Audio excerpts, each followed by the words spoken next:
whatever the Supreme Court is willing to say is a reasonable regulation. It's certainly not an absolute right that says, I as an individual have this right, this ability to behave in a certain way which the government cannot interfere with. The other limiting interpretation that they often use is called the compelling governmental interest test, they say. The government, according to the Supreme Court, has the authority to limit, infringe, abridge, whichever one of those words you want to use, rights under the Bill of Rights, First Amendment or Second Amendment, so forth, whenever the government has a compelling interest in doing so. And once again, there's a word that has no constitutional basis, no constitutional definition. In fact, no definition at all that I've ever seen. Compelling.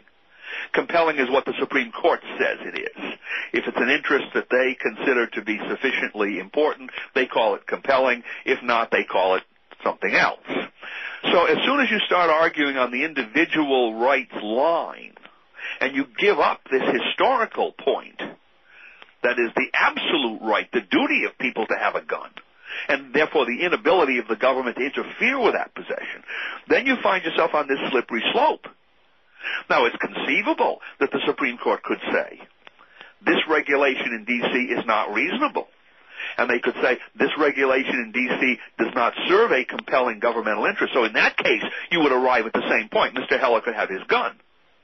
But they might say, oh, it does serve a compelling interest, and it is reasonable.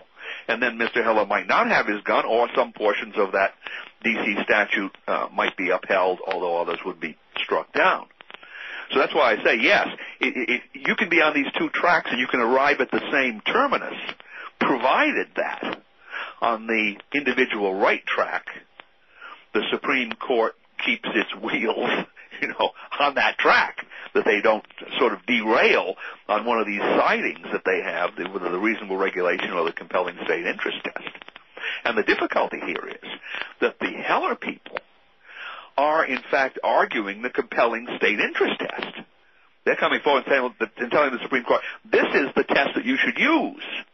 Whereas if I were litigating the case, I would say, oh, no, that test doesn't apply to the Second Amendment because of this historical background, the context in which that amendment came up, that at least in terms of possession of a gun, simply having the gun in your home, there is an absolute right, and the government can't interfere with that at all.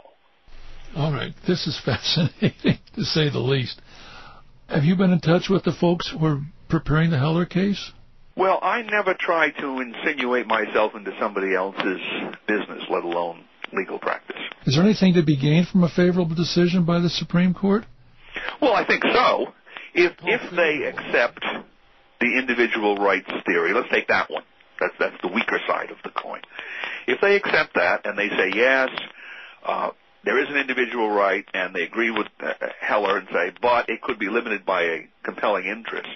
And then they say the D.C. statute does not meet the compelling interest standard, and they'll tell us why, whichever provisions of the statute they think are somehow insufficient to meet whatever their theory will be in this case. Because, once again, it's very subjective what comes out of it.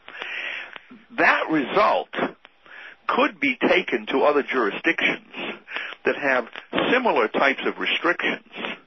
And, of course, cities such as New York or Boston or Chicago come to mind pretty quickly.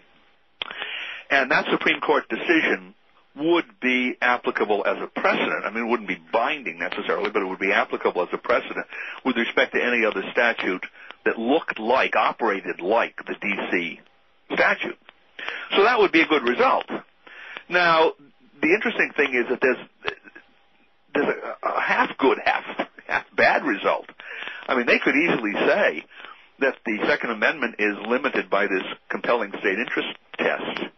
And in one sense, that would be good because at least you'd have the government having to jump over this high hurdle in other litigation. But they could say in this particular case in D.C., because it was the nation's capital, because Mr. Heller, interestingly enough, is a security guard, and so he has a level of training and scrutiny and so forth that the average person doesn't, they might say in this particular case the compelling state interest is met. So Heller would win part of the case in the sense that the compelling state interest would be applied, and that might work in other cases to throw out statutes that didn't get to that level. But on the other hand, Heller could end up losing. Or Heller could end up winning on the basis that, well, he's a security guard and all he wants to do is keep a pistol in his home. But on the compelling state interest theory, in other cases they could rule that a person wasn't allowed to keep a rifle in his home, or a person who wasn't a security guard couldn't keep a gun, or a person who hadn't gone to a certain level of firearms training. They could say all of those things could be made requirements or limitations in some other case. So this becomes an awfully complicated situation as soon as you get into the kind of murky world of what constitutes a compelling interest, what constitutes a reasonable regulation. If the test is, does this man have a constitutional right to possess a firearm that would be suitable for militia purposes in his home, period. Stop right there. The answer is, under the militia interpretation, yes. He wants to have, I think he wants to have a 9mm pistol. And I guess everyone would recognize, anyone who knows about such things would recognize that that kind of a firearm would be useful for a military or militia purpose. They're used every day by military forces and police forces all over the world.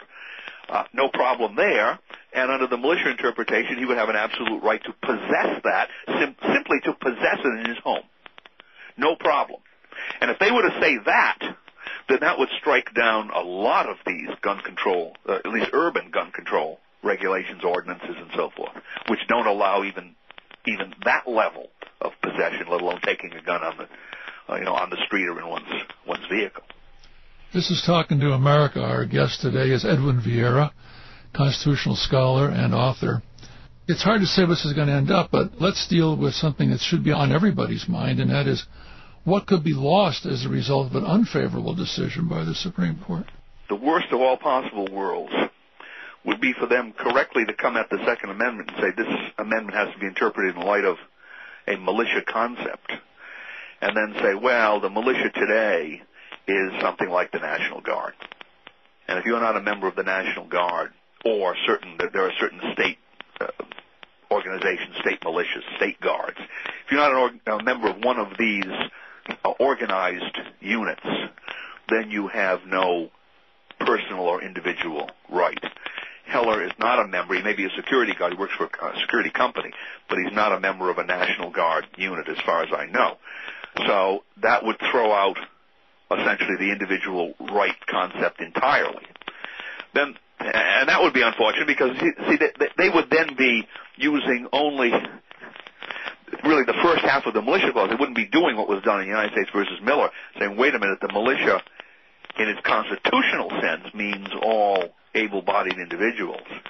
And what we're talking about with the National Guard or some of these state guard units is a selective subset of the militia, if you actually look at the statutes, the way the definitions go. But they could foul up on that. It wouldn't be the first time that they fouled up in a constitutional interpretation that way. The other alternative that would lead us down a very dark road would be if they said either it's subject to reasonable regulation or it's subject to a compelling state interest, and the particular statute that we have here in D.C. meets those tests. Because this is a pretty darn restrictive statute. And if they say this one meets those tests, and they could make the argument or make the assertion, well, D.C. is not saying that Heller can't have the gun. Yes, he can possess the gun, but it has to be broken down, or it has to be in some way made immediately unworkable with trigger locks or what have you. So it's really not useful for personal protection in any kind of scenario that comes to my mind, at least. The typical burglar is not going to give you the time to put the gun together before you confront him. So if they said that, well, yes, on the one hand, they would have agreed that there was a compelling interest test had to be applied, but on the other hand, my goodness, if they uphold the D.C. regulation and say this does meet that compelling standard, then you can imagine the torrent of gun control legislation that will be coming out of Congress and any state jurisdiction, city, county, town, or state legislature that has the ability to pass such legislation. Wherever they have sufficient political pressure for gun control, the Supreme Court will have laid out on a platter for them what they can do.